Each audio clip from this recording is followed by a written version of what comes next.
В кой ден от Страстната седмица се е състояла Тайната вечеря? Велики понеделник, Велики четвъртък, Велика сряда. Колко пъти пропя петелът, след като Петър се отрекал от Исус, както Исус пророкува? 9 пъти, 3 пъти, 7 пъти.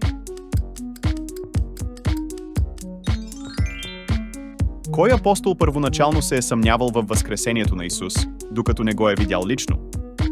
Юда Искариот, Тома Неверни, Юда Яковов.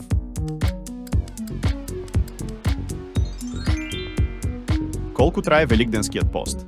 20 дни, 12 дни, 40 дни.